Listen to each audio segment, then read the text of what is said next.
오랜 시간 이제 목회를 하면서 항상 고민이 되고 어려운 순간이 두 가지가 있습니다.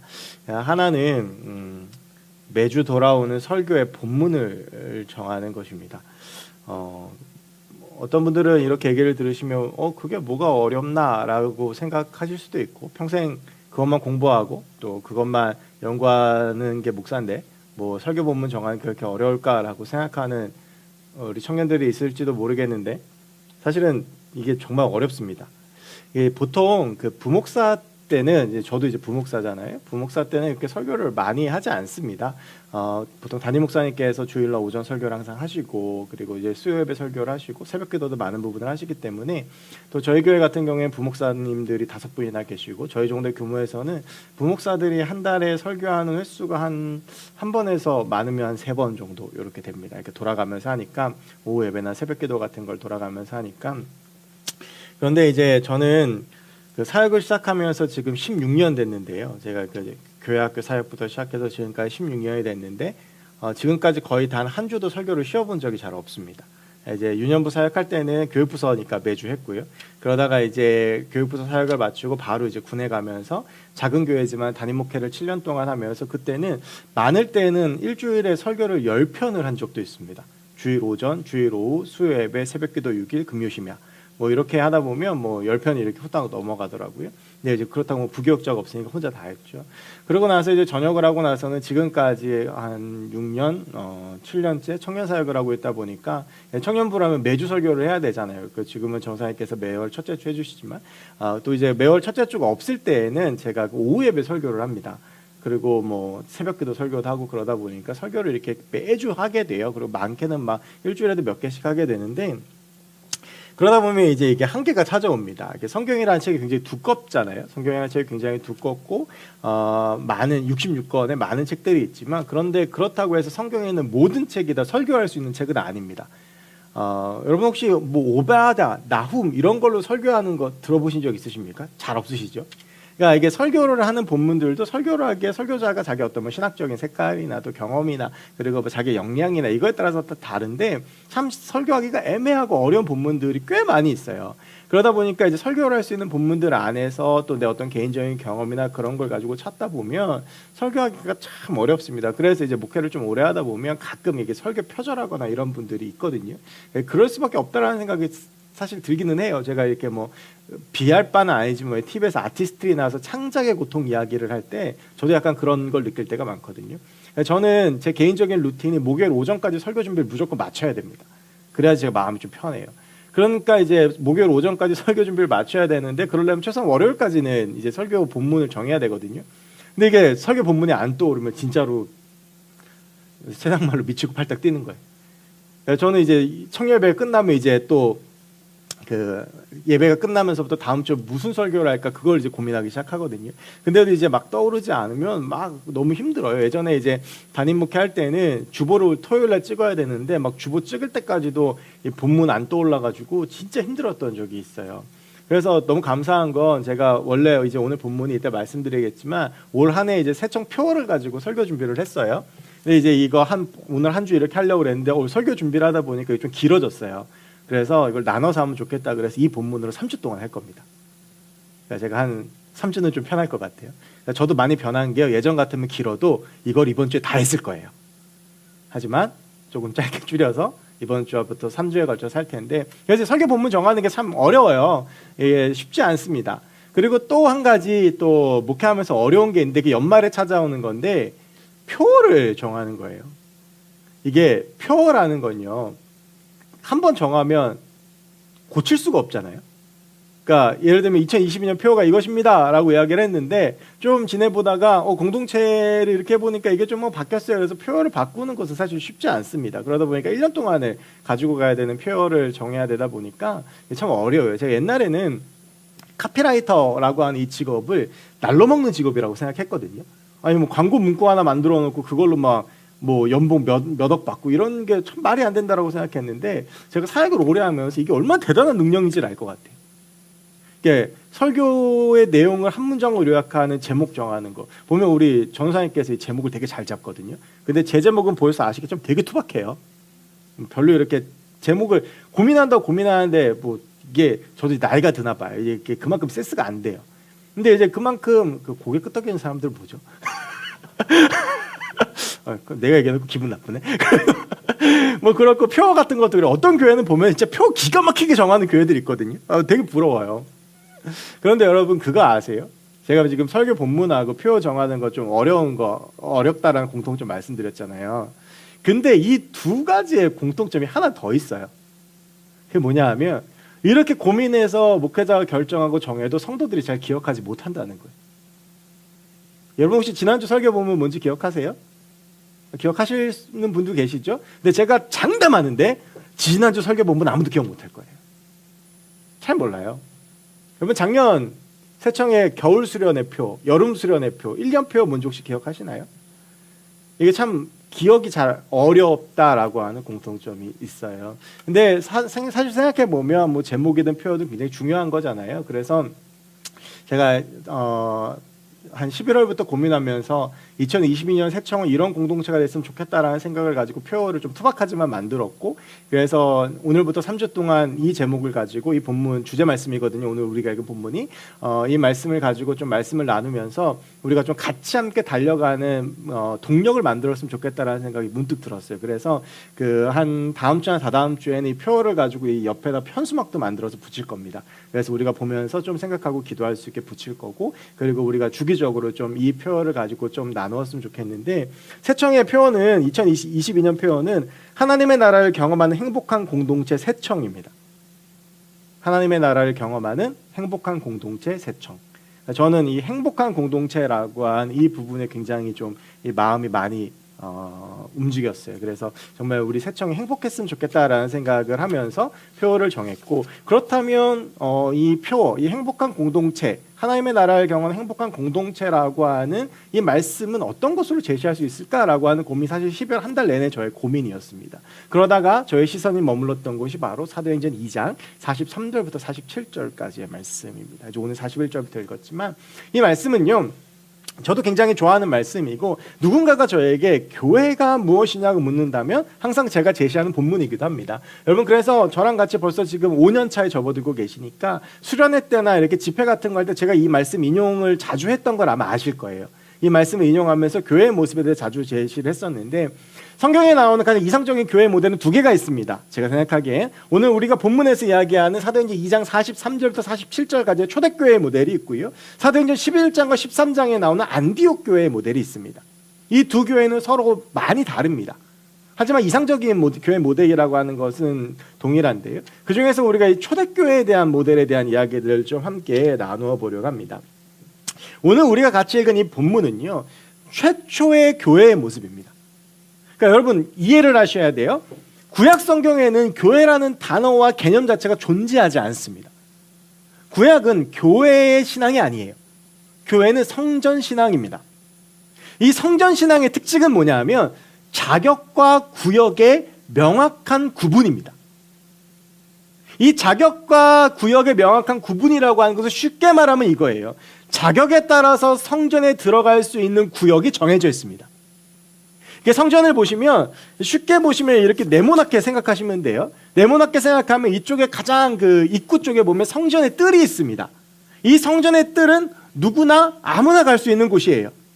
그런데 이 성전 안에 건물이 하나 있는데 이 안에는 우리가 이 성소라고 부르는 공간입니다. 그리고 여기는 성전의 뜰과 성소 안에 휘장이 쳐져 있는데 이 휘장 안에는 제사장만이 들어갈 수 있었습니다. 일반 사람이 들어가면 죽습니다. 그리고 이 성소 안에는 더 은밀한 곳에 지성소라고 하는 곳이 있는데 이곳은 대제사장만 1년에 한 번 들어갈 수 있는 곳입니다. 성전이라고 하는 것이 이렇게 명확하게 내 신분에 따라서 내 자격에 따라서 들어갈 수 있는 구역이 정해져 있어요. 그러니까 이 성전 신앙이 그대로 교회에 적용된다라고 한다면 이 교회에도 내가 어떤 뭐 집사냐 아니면 뭐 청년이냐 목회자냐 이거에 따라서 들어갈 수 있는 방들이 정해져 있다라고 쉽게 생각하시면 될 거예요. 그런데 중요한 것은 뭐냐면 하나님의 임재를 경험할 수 있는 곳은 성소였습니다. 그러니까 하나님의 임재를 경험하는 것은 독점적인 지위를 가진 제사장이라는 사람들만 경험할 수 있는 것이었어요. 그래서 여러분 예배를 본다라고 하는 표현은요, 엄밀히 말하면 이거는 구약적 표현이에요. 왜냐하면 구약 시대의 사람들은 예배를 참여할 수 없었고 보기만 했어요. 구경꾼이었어요. 성전에 들어서 제사 드리는 걸 보기만 했고 성소 안에서 제사장들이 하나님의 임재를 경험하는 걸 구경하는 구경꾼이었어요. 우리가 흔히 회당이라는 개념을 알고 있죠. 회당을 가끔 교회로 착각하는 분들이 계시는데, 회당은 이스라엘 백성들이 바벨론으로 포로로 끌려가면서 성전을 갈 수가 없게 됐잖아요. 그러니까 성전을 갈 수 없게 되니까 이 사람들이 흩어진 각 마을마다 회당이라는 곳을 세우고 거기서 우리가 저 성전에 임했던 하나님을 잊지 말자라고 하면서 구약 성경을 랍비들이 가르치는데, 이게 회당이에요. 그러니까 회당은요, 가르침의 장소예요. 일방적인. 그러니까 예배에 참여하는 장소가 아니죠. 이게 이제 구약 시대의 성경의 모습, 이 신앙의 모습이에요. 그런데 이 구약 시대의 성전 신앙의 결정적인 차이가 변환이 일어나게 된 시점이 언제냐면 예수님께서 십자가에서 돌아가셨을 때예요. 지난주 전사님께서 전해주셨던 말씀 말미에 이 말씀이 나왔어요. 예수님께서 십자가에 달려 돌아가실 때 성전의 회장이 위에서 아래로부터 찢어지면서, 이게 헬라어 단어로 뭐라고 말씀하셨는지 혹시 기억하세요? 스키조라고 했죠. 하나님께서 찢으셨다. 그래서 이 성전 휘장이 찢어지면서 이 성전 휘장 안으로는 일반 사람들이 못 들어가요. 밖에서만 있었는데 이게 휘장이 예수님의 십자가에서 돌아가시는 순간 십자가의 보혈의 능력으로 찢어지면서 모든 사람들이 성소 안으로 들어올 수 있게 된 거예요.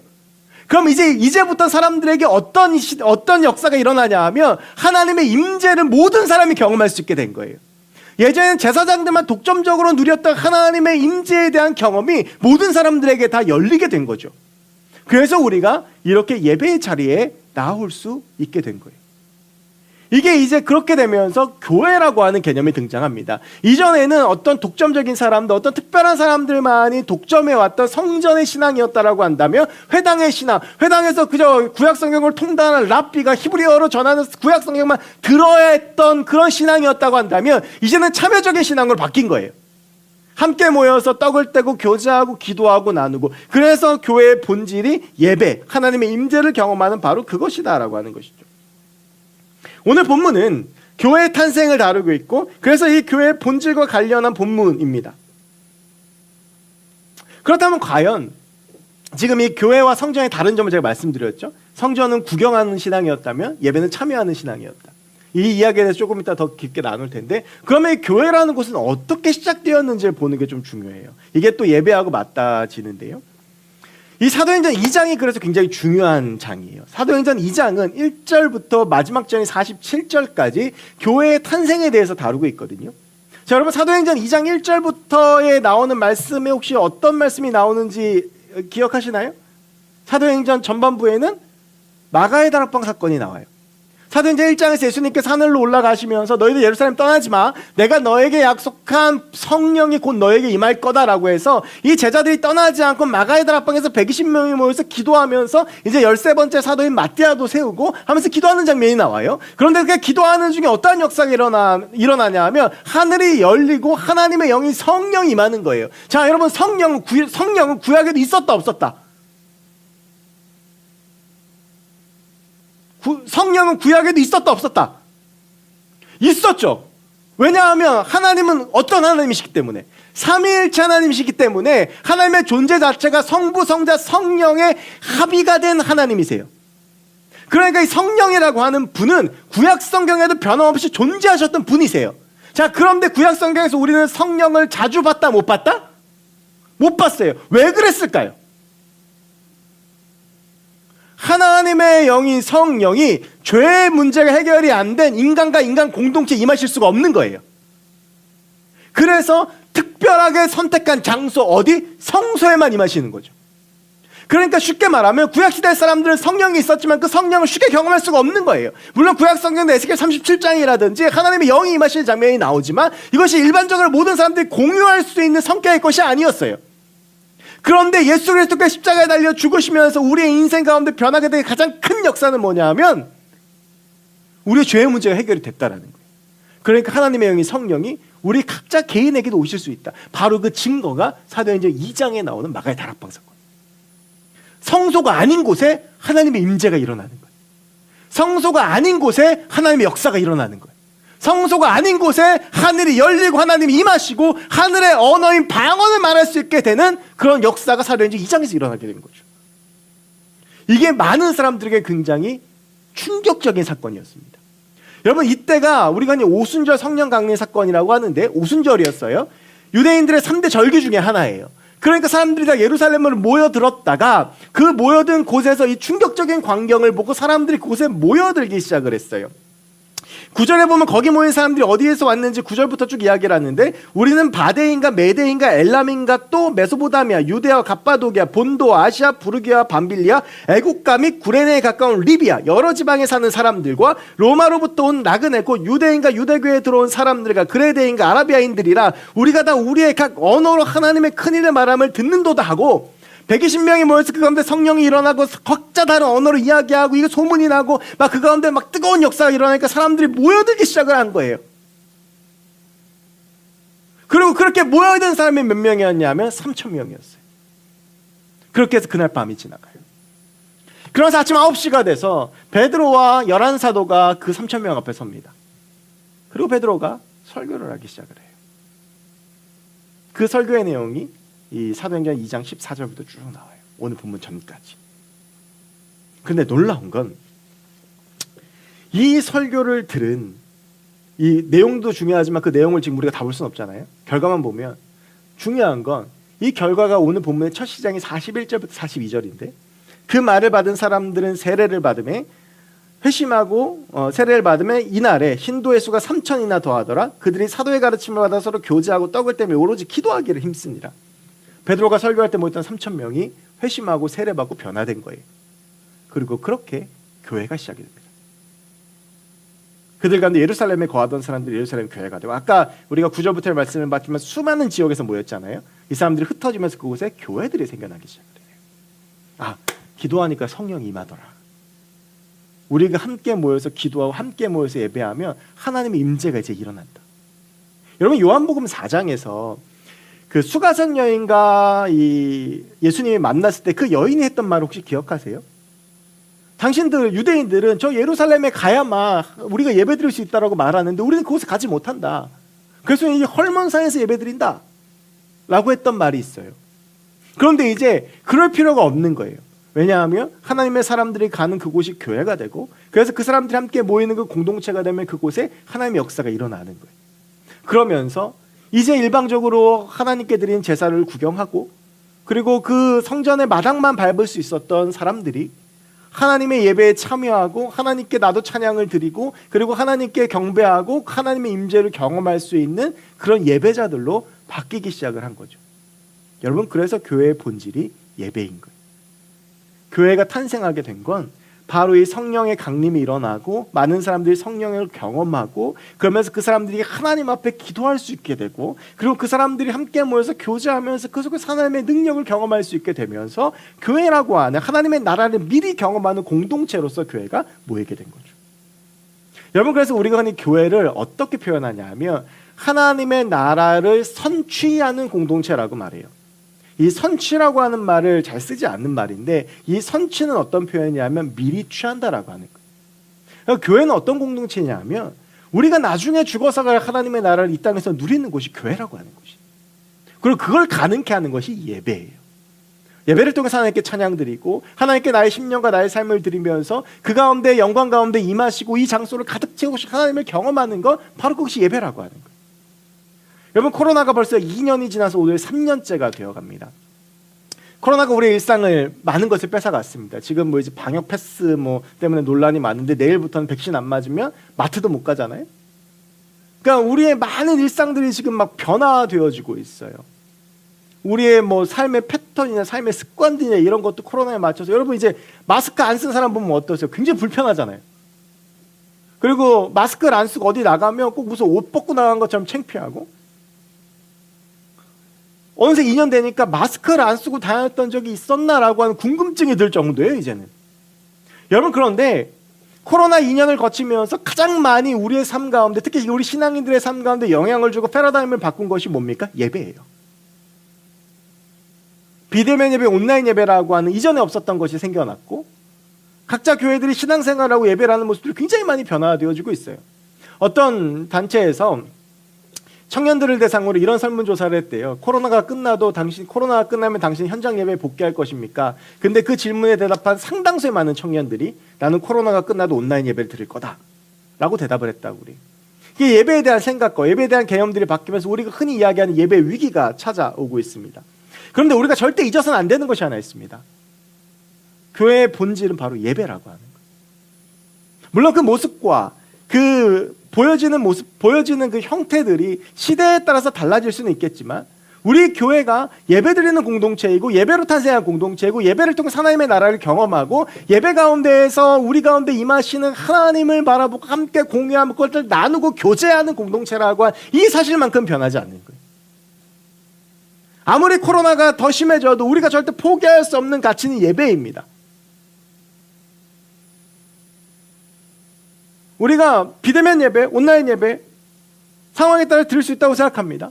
그런데 중요한 건 그 예배를 통해서 내가 하나님을 찾고 경험하고 그래서 그 예배를 통해서 우리가 하나님께 나아가는 공동체가 교회라고 하는 그 사실을 절대 잊어서는 안 된다라고 하는 거예요. 마가의 다락방처럼 초대교회처럼 함께 모여서 하나님을 찬양하고 기도하고 서로 교제하며 하나님의 임재를 느끼고 나누는 것이 바로 예배다라고 하는 거예요. 여러분, 저는 2022년을 시작하면서 2022년에 우리 세청 가운데 예배가 다시 온전히 세워지기 원합니다. 예배가 온전히 세워지고 특별히 우리 세청은 예배하는 공동체가 되었으면 좋겠습니다.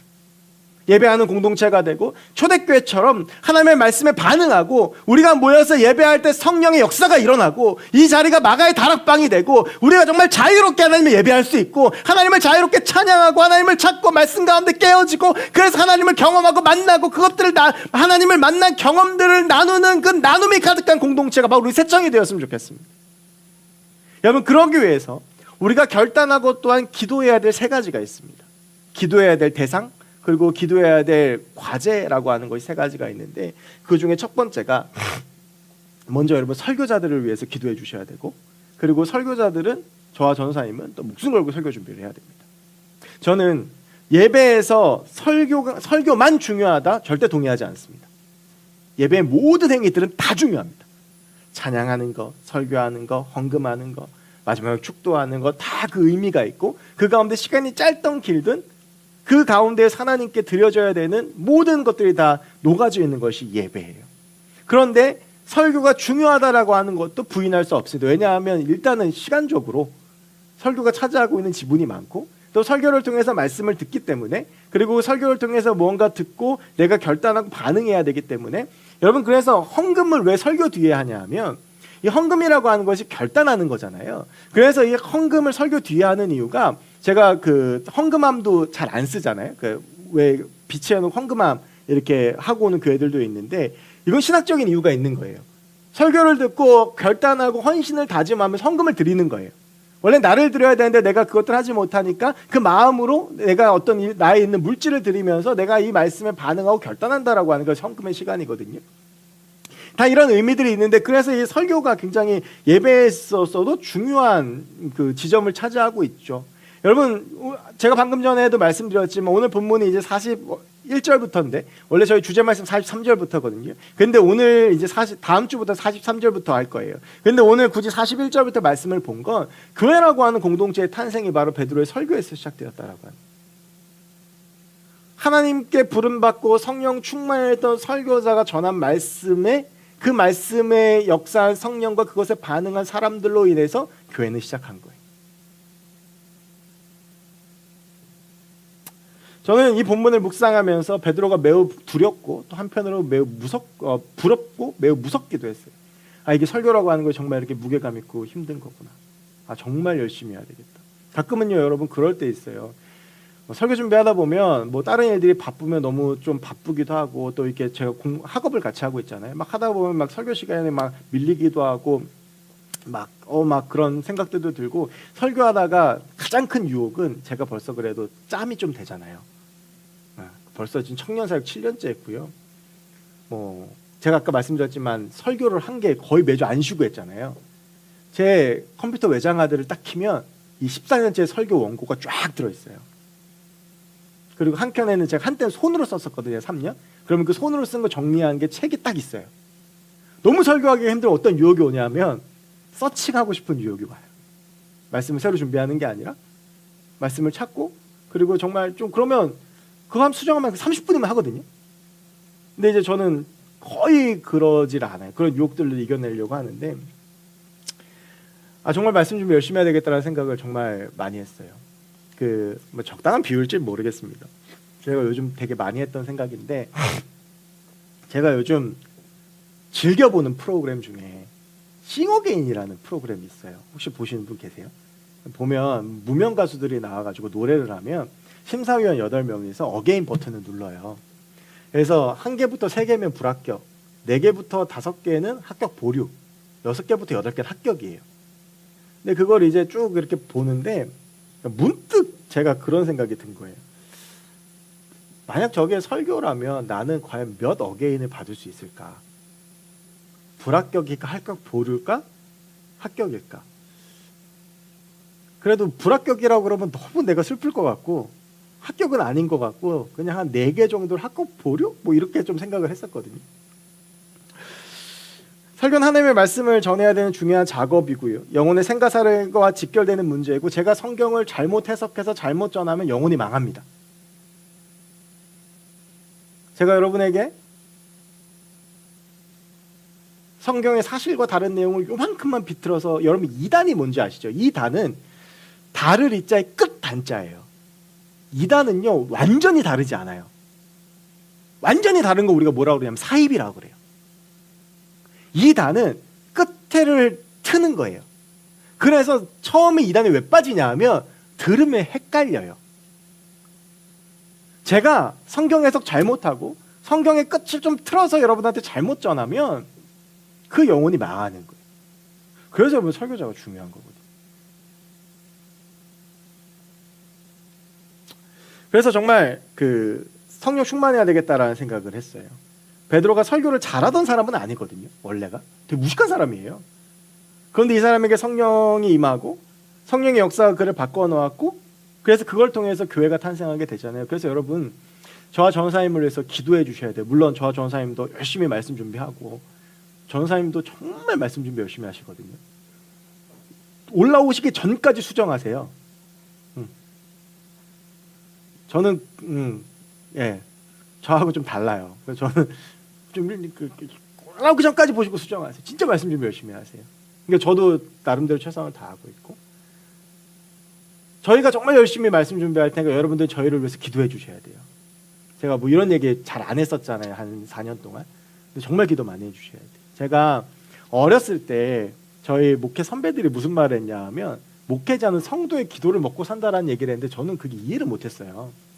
지가 기도하면 되죠. 성도들한테 기도해달라고 그래. 막 그런 생각을 했었거든요, 어렸을 때. 근데요, 한계가 있어요. 정말 여러분들이 저희들을 위해서 기도해 주시지 않으면 안 됩니다. 사도행전 12장에 이런 일이 나와요. 무슨 사건이냐면 베드로가 헤롯에 의해서 사로잡힙니다. 그때 이제 첫 순교자가 사도행전 12장에 나오는데 그 사람이 이제 야고보예요. 근데 야고보를 죽이니까 유대인들 반응이 너무 좋으니까 헤롯이, 그러면 이제 베드로, 야고보, 요한이 예수님과 늘 함께 다니던 사람들이잖아요. 그러니까 이제 그러면 야고보보다 생각하기에 급수가 하나 더 높은 베드로를 죽이면 유대인들이 더 좋아하겠지? 그래서 베드로를 잡아요. 그리고 6월절까지 기다려요. 왜냐하면 6월절 유대인들이 다 예루살렘에 모이니까 그때 죽이면 반응이 최고로 올라갈 것 같아서.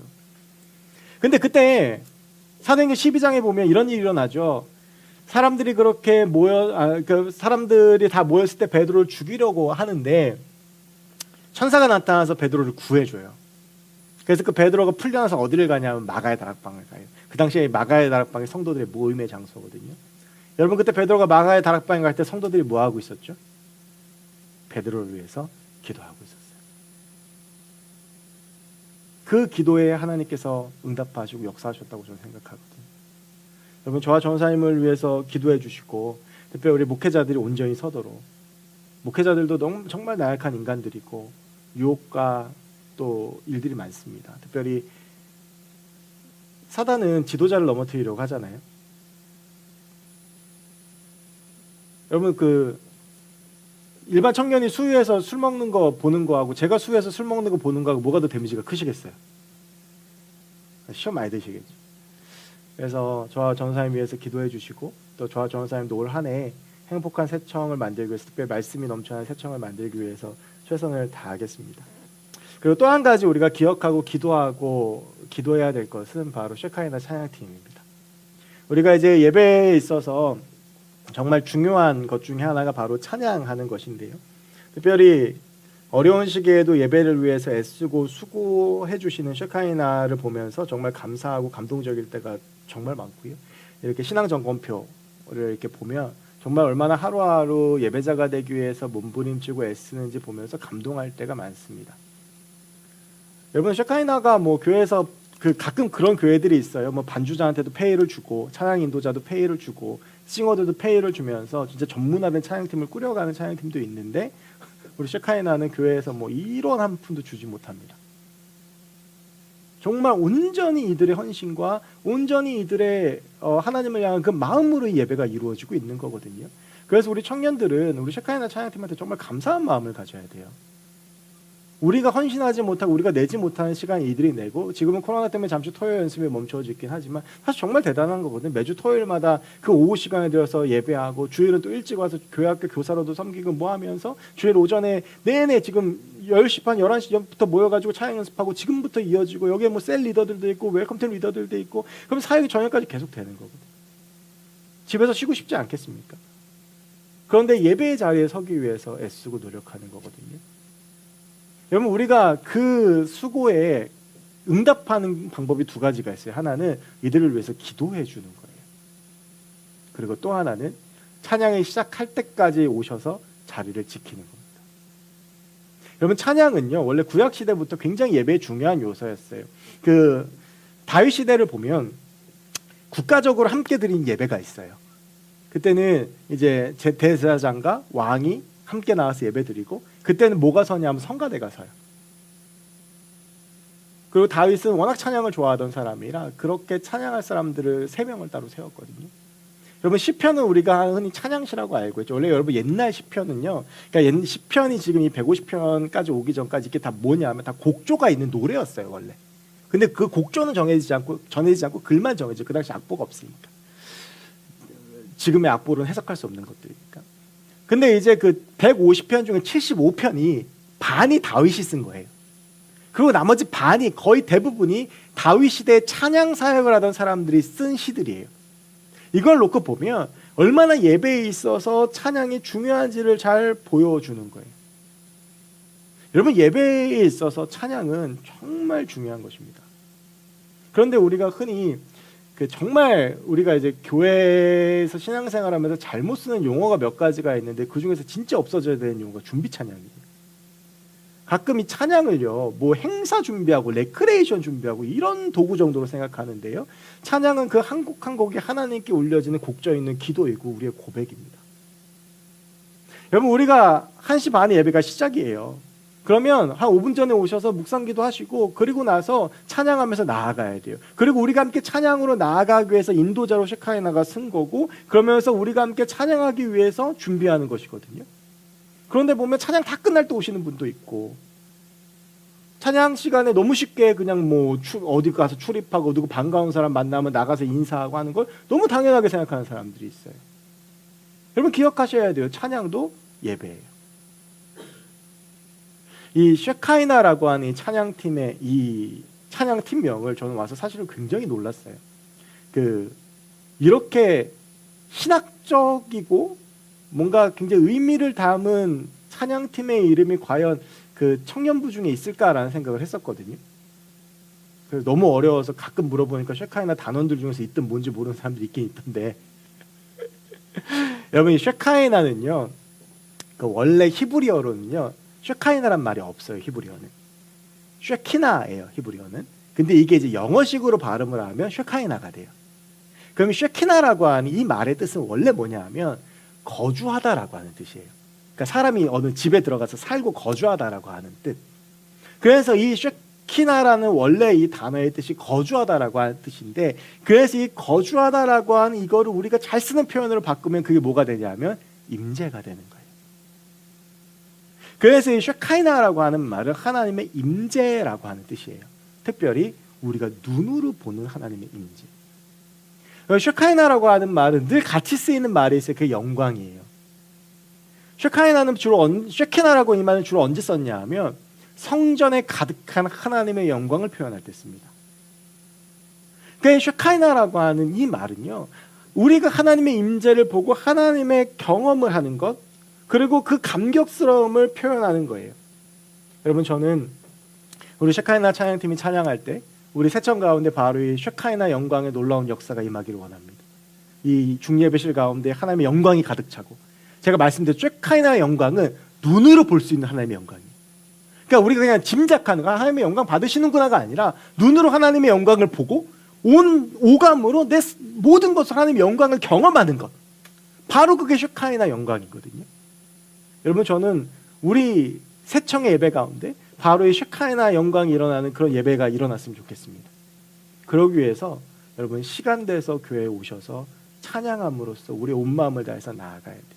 그래서 제가 올해부터는 조금 생각을 바꿨어요. 제가 원래 작년까지는 아시겠지만 저 앞에 서서 새로 오는 청년들 오면 좀 이렇게 인사도 하고, 오랜만에 청년들 인사도 하고, 또 뭐 챙길 거 챙기고, 제가 또 교육부를 하다 보니까 뭐 왔다 갔다 하는 일도 있는데, 이번 올해부터는 제가 최대한 아무튼 빨리 와서 이 앞에서 같이 함께 찬양하려고 해요. 그래서 오늘도 제가 첫 곡할 때 올라왔거든요. 중간에 일을 좀 하고, 물론 이제 뭐 다른 회의가 있거나 좀 늦겠지만, 여러분, 우리가 함께 찬양하며, 여러분, 그러니까 그걸 아셔야 돼요. 예배의 본질은요, 일단 드리는 거예요. 그러니까 근데 우리 자꾸 예배를 받으려고 하는데, 예배 본질은 드리고, 그 드림의 빈 공간을 하나님이 채워주시는 것이 예배거든요. 근데 드림이 없으면 채워짐도 없는 거예요. 그래서 찬양이 중요한 거예요. 우리가 이 체험을 통해서 하나님을 바라볼 때 하나님의 온전히 채워주심이 일어나는 거죠. 너무 길어졌는데 마지막으로요, 여러분 자신을 위해서 기도하셔야 돼요. 마태복음 13장에 예수님께서는요, 씨 뿌리는 비유를 말씀하세요. 여러분, 예배 드릴 때 우리의 마음밭이 얼마나 중요한지 아세요? 여러분, 제가요 요즘 이렇게 TV를 이렇게 보다 보면 한 번씩 극한 직업이라는 영화를 할 때가 있어요. 이 극한 직업 관계가 굉장히 높았던 거 아시죠? 저도 제가 영화관에서 마지막으로 본 영화가 이 영화예요.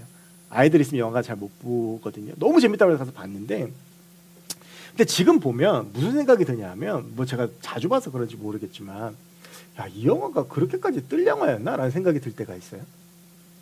여러분, 영화를 보거나 공연을 볼 때 우리가 그걸 보면서 재밌다, 좋다라고 할 때 상당히 많이 작용하는 심리적인 작용이 뭐냐면 기대함이에요. 뭔가 이 영화가 재밌는 영화야? 관객이 1000만 봤어? 이 공연이 세계적으로 막 성공한 공연이야? 이 가수가 원래 노래를 잘해? 이런 기대감을 가지고 그 공연이나 영화를 가면 최소한 평타는 쳐요. 아무리 재미있는 공연도, 아무리 재미있는 영화도 마음에 기대함이 없으면 가면 딴짓하고 집중하지 못하고, 뭔가 오는 감동도 그냥 그렇게 느껴지는 게 어떻게 보면 사람의 당연한 심리거든요. 여러분, 예배도 마찬가지예요. 우리의 마음 가운데 예배를 기대하고 사모하는 마음이 없이 오면 우리는 그 예배 가운데서 어떠한 역사도 일어나지 않아요. 자, 여러분, 마가의 다락방에 120명이 모였을 때 성령 강림 사건이 일어났다고 말씀드렸어요. 근데 이들이 붙잡았던 게 뭐예요? 예수님께서 말씀하셨거든요. 내가 너에게 약속한 성령을 너에게 보내주겠다. 이들은 알고 있었어요. 내가 기도하면 성령이 올 거라는 거. 그거 붙잡고 기도한 거예요. 여러분, 요즘 코로나 때문에 덜하지만 영화들 많이 보러 가시죠? 영화관 가실 때 주로 언제 입장하세요? 대부분 광고할 때 입장하지 않으세요? 돈 들여요. 영화표 사가지고 영화 중간에 재미없는 부분 날리고 클라이막스에 입장하는 분 계세요? 공연은 또 어떠세요? 물론 이제 공연하는 중간에 못 들어가게 하죠. 근데 왜 예배는 늦으시는 거예요? 영화는 중간에 가면 내용도 이해 안 되고 눈치도 보이고 뭐 돈도 아깝고 여러 가지가 있는데, 예배는 중간에 오는 게 아무렇지도 않은 거예요. 그리고 중간에 와서 기대하는 마음을 없이 와서 앉아있다 핸드폰만 하다 가니까, 졸다 가니까 예배는 재미없는 거예요. 여러분, 저는 마지막으로 여러분에게 이 한 가지 도전하고 싶습니다. 2022년은 예배를 사모하는 우리 공동체가 됐으면 좋겠어요. 예배 5분 전에 오세요. 준비한 마음으로 예배를 오세요. 예배 5분 전에 오셔서 묵상 기도하면서 하나님 앞에 내 삶을 드리면서 기도하세요. 그래야지 은혜 받는 거예요. 기대하는 마음도 없고 아무런 마음도 없고 그런 어떤 마음도 없이 이 자리에 와서 앉아있는다고 해서 무슨 역사가 일어나겠습니까, 여러분? 바라기는 우리가 우리의 예배를 성공하고 우리가 우리의 예배를 하나님께 온전히 드리는 그래서 저는 바라기는 정말 이 중예배실이 쉐카이나 영광이 나타나는 그런 예배 장소가 됐으면 좋겠어요. 하나님의 임재가 일어나고 하나님의 역사가 일어나고 하나님을 바라볼 수 있는, 여러분 우리가 준비된 마음으로 예배하는 예배의 공동체가 되었으면 좋겠습니다. 우리 정말 그 마음을 함께 담아서요, 우리 정말 주님의 영광 보기를 원하며 주의 영광이 이곳에 가득하길 원하는 마음으로 우리 함께 찬양하겠습니다.